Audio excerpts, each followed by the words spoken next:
বাংলাদেশ জামাত ইসলামের আমির শফিকুর রহমান ভারতের সঙ্গে বন্ধুত্বের সম্পর্ক চান বলে যে ঘোষণা দিয়েছেন তা দিল্লির নজরে এসেছে। ভবিষ্যতে এ নিয়ে আরো আলাপ আলোচনা হতে পারে বলেও আশা প্রকাশ করেছে দেশটির পররাষ্ট্র মন্ত্রণালয়। ভারতের পররাষ্ট্র মন্ত্রণালয়ের মুখপাত্র রণধীর জয়সওয়াল শুক্রবার দিল্লিতে মন্ত্রণালয়ের সাপ্তাহিক ব্রিফিং এ সাংবাদিকদের সঙ্গে এক প্রশ্নের জবাবে একথা জানান। এতদিনের ব্রিফিং এ নানাভাবেই বাংলাদেশ প্রসঙ্গ নিয়ে সাংবাদিকরা প্রশ্ন করেছিলেন। এগুলোর মধ্যে যেমন ছিল জামাত ইসলামের ওপর থেকে নিষেধাজ্ঞা প্রত্যাহার, তেমনই ছিল সাম্প্রতিক বন্যার দায় কার। এ নিয়ে বাংলাদেশের একাংশ থেকে ভারতের দিকে অভিযোগের আঙুল তোলা এবং বাংলাদেশে ভারতীয় প্রকল্পগুলোর ভবিষ্যৎ সহ নানা বিষয় প্রশ্নোত্তরে চলে আসে।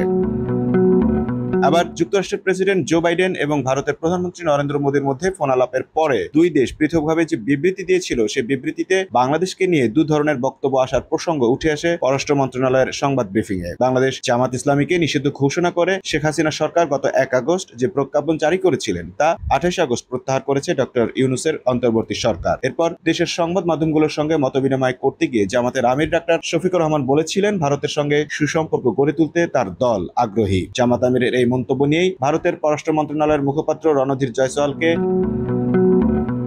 এক সাংবাদিক প্রশ্ন করেন, জামাত ইসলামীর দিকে অভিযোগ ওঠে যে সেখানে তারা ভারত বিরোধী মনোভাবকে প্ররোচনা দেয়, কিন্তু এখন যখন তারা ভারতের সঙ্গে সম্পর্কের উন্নতি চায়, এ নিয়ে ভারতের সরকারের অবস্থান কি? এই প্রশ্নের উত্তর সরাসরি না দিয়ে বাংলাদেশের প্রধান উপদেষ্টার সঙ্গে ভারতীয় রাষ্ট্রদূতের সাক্ষাতের ব্যাপারে বিস্তারিত বলেন ভারতের পররাষ্ট্র মন্ত্রণালয়ের মুখপাত্র। প্রধান উপদেষ্টা ও ভারতীয় রাষ্ট্রদূতের মধ্যে দ্বিপাক্ষিক সম্পর্ক নিয়ে আলোচনা, বাংলাদেশি হিন্দু ও সংখ্যালঘুদের সুরক্ষা দেওয়া, সাম্প্রতিক বন্যা ইত্যাদি বিষয় উল্লেখ করে জয়সওয়াল মূল প্রশ্নের জবাব দেন মাত্র 1 লাইনে।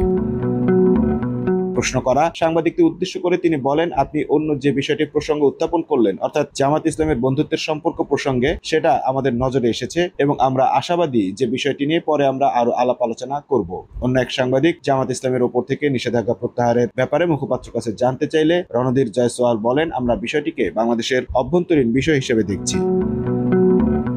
Mamun Mahfuz, time news desk.